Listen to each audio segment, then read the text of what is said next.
about that. That's Yeah. absolutely. And talking of the Polaris program, Scott, would you like to give us a sort of a brief overview of what the Polaris Dawn mission is all about, for those that don't know? Absolutely. Yeah. So our introduction, more or less, to the SpaceX mission started with Inspiration 4. And Inspiration 4 was a proof of concept, more or less, to open up the doors to humanity for space travel. It was the first all-civilian mission to space. We randomly selected the crew with Jared at the helm as the commander. And they spent 3 days in orbit, and we partnered with St. Jude, and that raised over $250 million. Wow. We got to continue to work on some of the challenges we face here on Earth, but we can't ignore our desire for curiosity with space exploration. So based on that relationship and partnership we built with SpaceX, it started a conversation about kind of the next phase. What can we do to contribute with our desire to kind of move that needle and get back to the lunar surface and eventually Mars and beyond? So in that collaboration, we came up with the Polaris program. A very loose analogy is the Gemini project. When you got Mercury, initial space flight, and you got the Apollo program, where we went to the moon. In between there, you got Gemini, and their objective was to accomplish the first docking, the first EVA, multi-crew, longer durations. Mm-hmm. So in a similar fashion, on a very, very smaller level, the Polaris program is helping to identify some of these challenges that we face with regard to going back to the lunar surface and Mars. So as a developmental program, we came up with a 3-mission profile, the first one being Polaris Dawn. And I'll talk about the objectives here in a second, but we're working on the profile of the second one. And then, as you just mentioned, the third mission will be the first crewed mission of Starship, which Jared will command. But before we get there, we gotta complete Polaris Dawn, and we've set 4 primary objectives. The first being the first commercial EVA, and this will be the first time that 4 astronauts at one time have participated in an EVA. This involves the development of a new suit, EVA suit. They've started off utilizing the IVA suit as a baseline, and then continue to develop that suit to make it a full-up EVA suit with increased mobility, improved thermals, as well as some technology improvements that give us a HUD and some other things to be disclosed once we get into space. The second objective is to continue to push the envelope and go further out. So the furthest anyone's ever been with Earth orbit is Gemini 11 back in 1966. Pete Conrad and Dick Gordon reached an apogee of just shy of 1,400 kilometers, with the ISS sitting right around 400. Just to put it in perspective, that's 3x that. So we're looking to set an apogee of right around 1,400 kilometers. That will put us in the lower portions of the Van Allen belt for a couple orbits to accomplish some of the science and research that we've tasked ourselves to accomplish. And our third objective is to test Starlink from space for the very first time. So you talk about HD, this program's in HD. Hopefully we can communicate in similar fashion with laser-based communication, which is, again, critical for us to go, longer duration. Yeah, I was going to say that's going to be really important in the future, isn't it? It really is. And we got a really cool way to present this. Again, something I can't really talk about at this point, right. But it's going to be hopefully this world stage that we'll be able to broadcast from. And then our fourth objective is to do a lot of science and research. Again, identifying some of those challenges, obstacles, and hurdles that will help us solve these, allow us to go on these longer duration space missions. So we've identified like intracranial pressure is something we need to solve.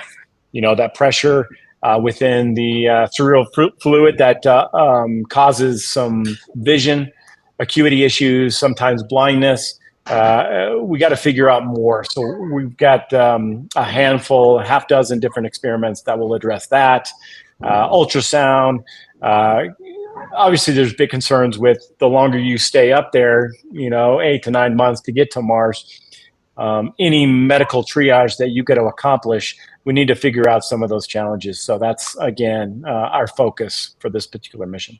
Because at the moment, we don't have the technology to develop rotating spacecraft big enough to generate any sort of, reasonable artificial gravity, do we? So, solving these medical problems is paramount for long-term space missions. As part of that that research, do I understand you're going to have some implants put next into the spinal fluid to measure the pressures? So yes, there was a surgery involved. Unfortunately, the equipment that was selected for this did not work out as expected. Okay. Therefore, I had to have the device removed, and we will look to identify that particular experiment on a future mission. Right. Okay, then. Yeah, I didn't understand that. You also talked about the EVA, the spacewalk. Did I understand, or did I hear somewhere that there could be 2 of you actually outside the spacecraft at any one time, or did I mishear? So that's one of the big challenges is the consumables that we have available on the capsule. Unlike the ISS, where they have individual modules to be able to do all the pre-breathe and just the sheer volume of the ISS relative to the Dragon capsule, we're limited to 2 individuals participating in the EVA. By definition, we're all involved in the fact that once we bring it down to vacuum, open the capsule, it's, literally in the simulator, the hatch is right there. But based on the limited oxygen, nitrogen, nitrox that we have available, it's going to be limited to 2 individuals. That's going to be. Thanks for that. Yeah, it's this is such an innovative mission, and it really does recall the glory days of Mercury and Gemini and all those wonderful missions. And I'm old enough that I remember Mercury and Gemini splashdowns on the television, which was I remember them very clearly, and then Apollo, of course. And it's nice to have some of that spirit back, of pure innovation and trying things that never been tried before. Well, I appreciate that comparison, and we're truly standing on the shoulders of these pioneers. Absolutely, and we certainly wouldn't be able to be doing Polaris Dawn without the accomplishments of what NASA does on a daily basis. So we're very fortunate to have the history that we do. Sure, I watched the film First Man, which I thought was absolutely excellent. I watched it a few times actually, and that really did bring home to you, apart from anything else, just how dangerous it was and how brave those astronaut pioneers were, and how unflappable Neil Armstrong was.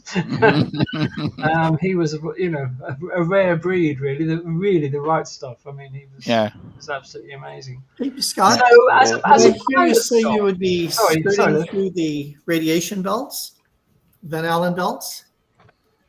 That is correct. With an apogee of 1,400 kilometers, we'll be in the very, very lower portions. Our orbit is highly elliptical. So right now we're targeting 1,400 by 190. So it'd be short durations in the Van Allen belt. And are there any special concerns about particle radiation? That's one of the big things that we want to be testing, and based on the analysis that SpaceX has done and continues to do, they're minimizing our exposure to those levels. There's concerns of systems on all the computer systems, but there's so much redundancy built into their equipment that it's not a big concern, and obviously to the human body. But it's such low levels of exposure we're really no concern. But based on our ability to get up there, we'll be able to do some of the science and research that we've tasked ourselves to accomplish. Great. May I just take this opportunity to welcome Kareem and Rachel, who've snuck in through the back door while we've been talking. Hi, guys. Hello. Hello.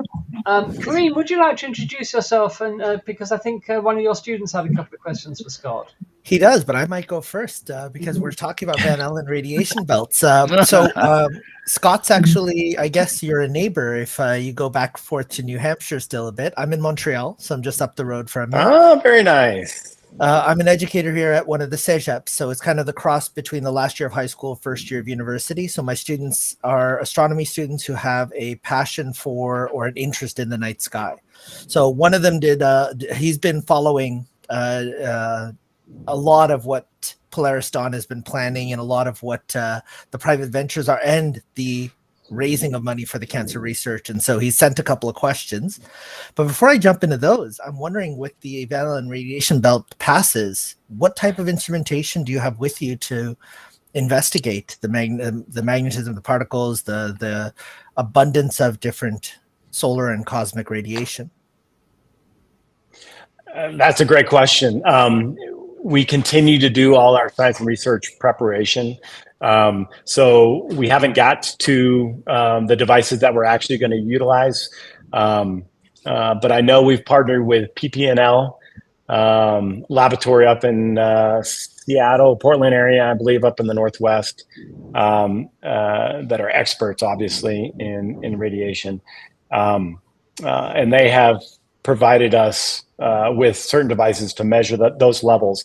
I believe we have like 3 different devices, but in the coming months, we will be, as we get closer to the launch date, we will be familiarizing ourselves with these devices to make those measurements. But I'm not exactly sure on the specifics of what it is. No worries. Thanks, kid. And so Lucas Loreno Perez, one of my students, he was asking, based on the elliptical orbit and the radius that you're going out to, which is a fairly substantial orbit, it's the best we've gotten to since the Apollo missions and the Gemini missions.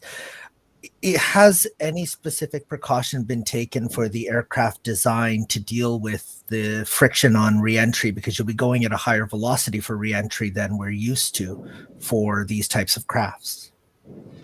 That's actually a great question, and it was truly a concern once we did come up with the concept of trying to continue to push this envelope and go to a higher apogee. So based on the profile that we've developed, we will do a burn to bring down that apogee from 1400 to something a little more comfortable for reentry, somewhere right around 750-ish kilometers. And that's where we will perform the EVA itself and the remainder of our science and research. So that is more familiar with the reentry profile. And that's one way to solve it. But yes, it is a big concern with any consideration for. That's fantastic with stages. Yeah, Daz. Just following on from that, Scott. Will you do like the Orion does, do the sort of like the banks where you enter the atmosphere and then climb back up again to mitigate some of the heating on the heat shield? I don't believe that is part of our profile.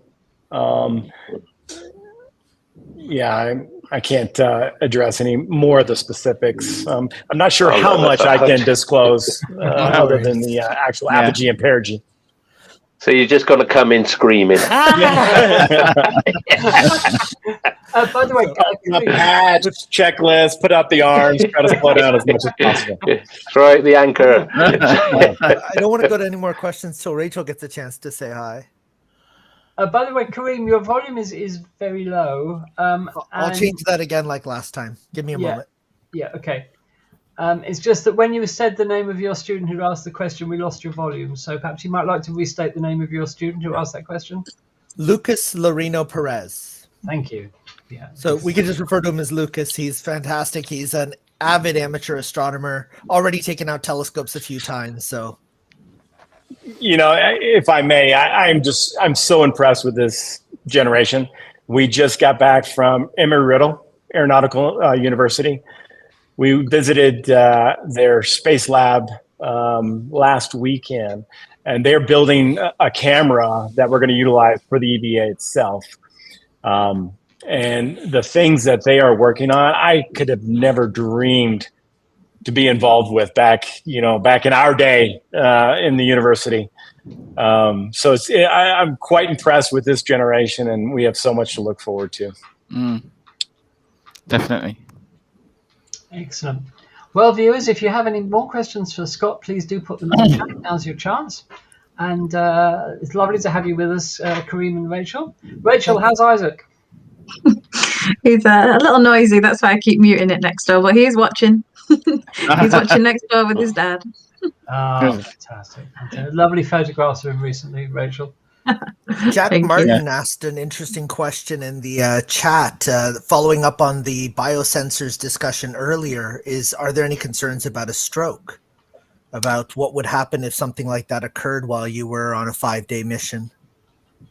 Absolutely. Anything that can happen here on Earth, I guess other than anything that would be induced by gravity, could possibly happen in space. So that's part of the brainstorming process when we came up with the science and research based on all the partnerships, like 25 different institutions, universities, nonprofits. We had set pillars or objectives for what we wanted to accomplish, and we did a request for proposal, and a lot of these came back, and they were to address any challenges that we could face, and stroke is a perfectly good one. CPR, that's something else we've discussed, and we're going to try to figure out, because the simplest task in microgravity 0G is a lot more challenging than when you got gravity to help you. We also have this, one of the experiments involves this more or less ambulatory EMT type box that can take all the vitals you could ever imagine in an instant, based on hooking up some leads and cuffs. And so the idea is this all-in-one, and I'm not doing it justice explaining it, but it allows us to be able to take all these vitals and downlink them to the experts, the doctors, if you don't have one on board, obviously. We do have a medical officer and a minute on our mission. She's being trained appropriately. But these devices and thinking through all these different scenarios will hopefully allow us to figure out solutions for when we do take these long duration space missions. Yeah. Steve Warbis would like to know, hi Steve, would you ultimately want to head to Mars yourself, Scott? I'm getting up there in age. I'm going to contribute as much as I possibly can on this mission. And I'll leave those long duration missions to Mars for the young pups in the audience. Yeah. So do you envisage a follow-on mission yet, or is it too early to tell? It's too early to tell. Our primary focus right now is Polaris Dawn, to make sure we get it on track. We've had a couple delays, and it's a developmental program in nature. I was a developmental operational test pilot in the Air Force, always working on different weapon systems, software upgrades, hardware upgrades. And there's always inherent delays when you find, things you got to fix. And so in the development, the creation of this EVA suit, it's amazing what they've been able to accomplish. But it takes time, and we got to hit it right. We can't afford to have any hiccups whatsoever up there in space. We'll solve it here. SpaceX have developed those suits in an incredibly short period of time. Oh yeah. I mean, it's relatively speaking, people are always asking us, "Oh, you're delayed again. You're delayed again. I thought you were supposed to go last year." Yeah. If you look at the big picture, the timeline they've been able to create and where they are right now, I would love to show you pictures and video of these suits. It's absolutely amazing what they're able to accomplish. Yeah, it's has there been any extra well, I cannot say safety measures taken due to the fact that we are, when we're talking about radiation and things like that, with the sun being really active as it is at the moment? Yeah, that's actually something that we've discussed throughout the development. It's something they will continue to watch. They have methods, all the smart people in mission control, they'll be able to monitor, and if there's any concerns, a lot of it has gone into the forecast and the preparatory phases of setting the launch date to ensure that we minimize that level of exposure. But once airborne, there's certain things that the vehicle can do, that mission control to accomplish to protect us and increase the level of safety. I guess we need you to stay safe. You have competing radiation problems during the solar cycle, right? During solar maximum, there's more chances of CMEs and flares and so on. But during solar minimum, you're not as protected from galactic cosmic rays. So I don't know which is better, which time is better to launch. Yeah. Not swings and roundabouts. Not to mention the density of the atmosphere changes, so your whole reentry dynamics have to be adjusted depending on how active the sun is at that time. It's a lot of math. It's a lot of fun math, but it's a lot of math. And that's where we rely on all the experts at SpaceX. Thank God they don't leave it up to me. I know how to fly a jet. That's about it. And talking of flying, I mean, all the astronauts that we've seen flying the Dragon have said what an absolute joy it is to fly, and how comfortable it is, and you know what a fantastic spacecraft it is. And when we've looked at the shots from inside the capsule, just got a few touch screens and everything's, no knobs and levers and dials and all the rest of it. It looks extremely. I mean, I know it is under the hood very complex, has to be, but it looks an incredibly wonderful spacecraft to fly. Yeah, I'm sure you must be looking forward to flying it. Absolutely, and we've spent a lot of time in the simulator, which is more or less a full up capsule. As realistic as it can get. A couple of weeks ago, we were training at headquarters in Hawthorne, which is in LA, at SpaceX, and we got the opportunity to see our capsule, Resilience, in the clean room. Oh, wow. So we put on the bunny suits and went in and got a very, up close and personal look at the capsule. And it's got that, despite the fact that it's been up in space a couple times, it's still got that new car smell. But the capsule itself is very comfortable. The seats are fitted to each individual person. The suits are surprisingly comfortable as well.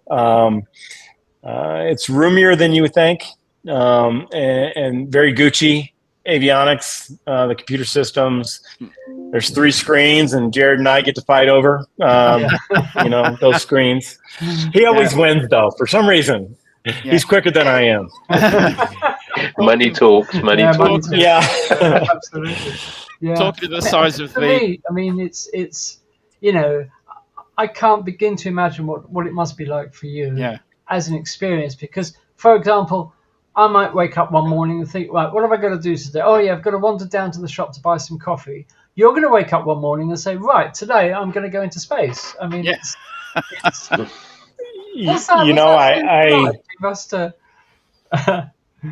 despite growing up in the 80s with the right stuff, there was always that admiration for what astronauts were and what they were able to accomplish. I never really thought it was, something I could achieve. Aviation, I love flying fighter jets and all, but astronauts were viewed as this pinnacle, this very unique species, the unicorn, if you will. Physical, mental, emotional. Now that we get to kind of open the doors for all of humanity, and we proved that with Inspiration 4, I still wake up going, I can't believe I have this opportunity. And there are certain moments that we have in training where, I experienced it a little bit during Inspiration 4, but I still didn't know I was going to have the opportunity. But just seeing, the rocket brought out and elevated on the pad a couple days prior to their launch, and watching their launch, and we're starting to have those experiences. The first time we closed the hatch as a crew and started a long sim integrated with the mission control team, it's all becoming more and more real. Yeah, it's. And I am. Will there be any rituals before the flight? Do you know, or have you got any sort of like things you like to, or a good luck charm or anything you're going to be taking with you? There are traditions, certain things they do in the suit up room prior to launch, stuff that's been around since, the Mercury days, and some things are new because SpaceX is always, they're always one-upping the world of space exploration. So as far as trinkets, our payload's fairly limited. I think we get what's referred to as a common bag. It's no bigger than a lunchbox to be able to bring little trinkets. But for me, the fact that I get to go into space is enough. I'll load that full of other things that people want to give to me to take up to space. Yeah. Can I Michael, I think you wanted to say something. Yeah. Going back to the size of Dragon, obviously it's a lot bigger than Gemini or Apollo was, but it's still a lot smaller than the volume of the ISS. You've got four astronauts in that small space. You must get on very well with each other. And how do you get on with personal hygiene and that sort of stuff in 5 days? You had to lower the tone, didn't you, Michael? At least I did to say the obvious question. Well, that's why we do some of the training that we do. A lot of people ask us, why do you climb mountains? Why do you fly fighter jets? Why do you scuba dive? A lot of those experiences allow us the opportunity to work together and build that teamwork and understand what bugs us about each other. And you also have an opportunity to learn a lot about yourself and how you do handle those stressors. Side of a mountain, we climbed Cotopaxi down in South America, over 19,000 foot peak. Once you're up there, it takes a couple days to get up there. You can't just take a chairlift down. You got to deal with the conditions. You're cold, you're hungry, you're dehydrated. Altitude is a factor. And oh, by the way, you haven't slept in days, and now you're in tents and you're dealing with each other, and you don't smell good. But it's at altitude or in space 5 days. From what I understand from Jared's experiences, it's tolerable. Okay. The conditions are pretty much ideal with temperatures, so it's not like you're sweating very much. If anything, Cyan was wearing a stocking cap most of the time, so I think she had a little bit of a chill. So we'll deal. It's these are minor sacrifices for what we get to experience. And going back to the interior as well. When I first saw the pictures of the interior of Dragon, it just took me back to the science fiction films of the 60s and 70s with the touch screens in the capsule. It's just science fiction coming true, like everything else comes true. Yeah. And what blew my mind was I had some free time one time, and I took my son down to the California Science Museum to see Gemini 11 capsule. Oh yeah. And holy cow, it's like night and day looking at their capsule and their seat, and for how long they were up there, unable to move at all. So I'm certainly not complaining about the volume that we have within the Dragon capsule. Yeah, there's plenty of room relative to what they experienced. So will the capsule have the window on the front end again, like on Inspiration? So no, we're reverting back to because that cupola was not something you could open up. So we're back to the normal hatch. So we can open it up to space. A little bit bigger window, I guess, going outside. Yeah. Bit breezy. Since we're talking about the design of part of the capsule, I want to go back to another question that Lucas had asked. Is he was wondering about the way in which the lasers would be installed for communication with Starlink, and was there an actual orientation that was being planned so that you could be in constant communication with the Starlink fleet? Is there a bandwidth that you're expecting to be able to use in order for you to? I know you said that you can't tell us what the big event is going to be that you're going to use to showcase how well the system works. Right. Can you give us a few teasers? So, I'll skirt the boundaries of my information. The trunk itself is being modified with a Starlink router, more or less, and it will communicate directly with the constellation. That alone is mesmerizing, to be able to align lasers with these constellations as we're traveling 17,500 miles an hour. It's still a proof of concept, so a lot has to be figured out for all these stars to align. No pun intended. But hopefully it will, and this will be a new medium for us to communicate. Right now, we're relying upon TEDRA satellites, which are a national, asset, competing resource, and all the ground-based facilities that we pass over. It truly is limiting when we start talking about these longer duration space missions in our future. And having a constellation to be able to communicate via laser-based is hopefully going to be game-changing. It's a lower latency, it's a more broadband. So hopefully we can simply, FaceTime friends and family when we're up there. We do have kind of one significant event to be able to try to prove that this can work. Hopefully it all works out, and it's going to be really, really cool. Something that will be globally broadcast.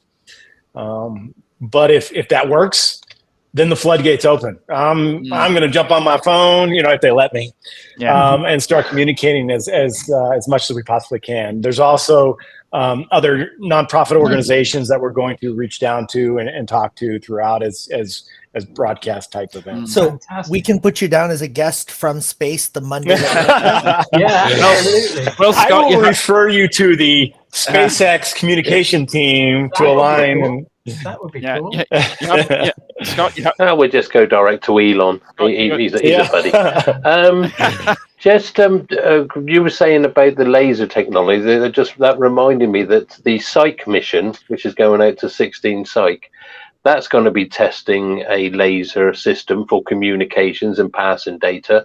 That's right. I know it's a lot further away, but the technology that's going to be a proof of concept, and the technology they use in there is absolutely fascinating.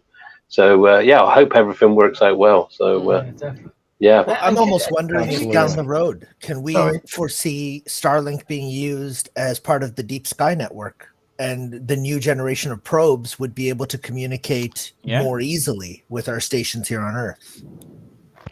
Well, I know NASA for a long time have had this vision of a sort of an internet of the solar system, which makes perfect sense. If you can't really do it with radio effectively, much better with lasers because of the data throughput.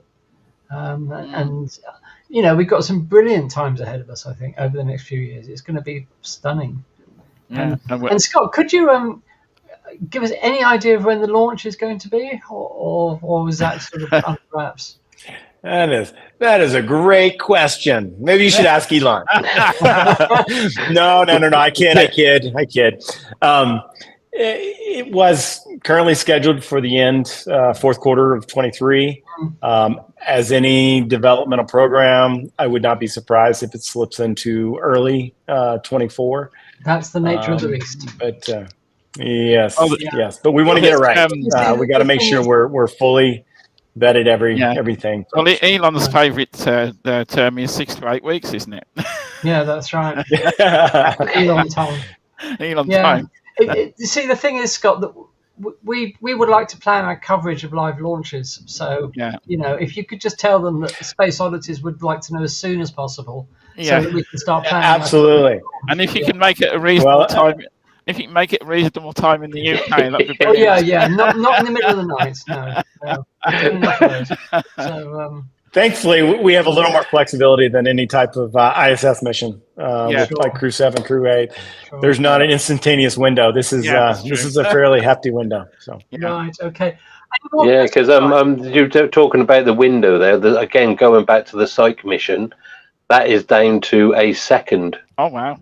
So that's got to launch on a specific second, but they got a 20-day window to get that second that they can actually launch. It's got to be so precise to get their orbital trajectories right for everything that they've got to do to get out to 16 Psyche. So these guys are really clever.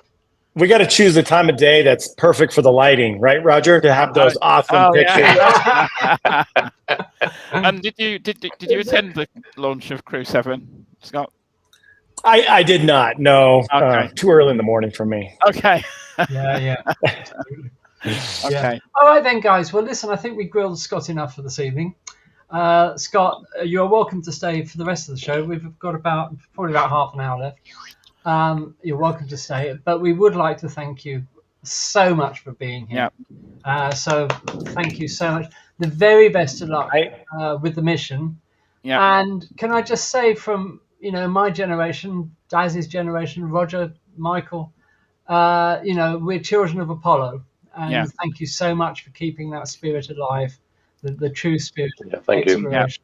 Thanks. And let's hope that you can make more than 250 million for St. Jude's Hospital. That would be definitely. We're trying. We're raising that visibility and get the word out. So I appreciate the opportunity. Unfortunately, I'm going to jump to go pick up my son. Of course. But thank you for the opportunity to share the details of the mission. And I would love to come back if you want to talk about it. Yeah. Please. Definitely. Yeah, we'd love to have you back. I'll leave you in the capable hands of Michael to sort that out. So So thank you so much for being here. Thank you, guys. Take care. Bye-bye. All the best. Be in touch.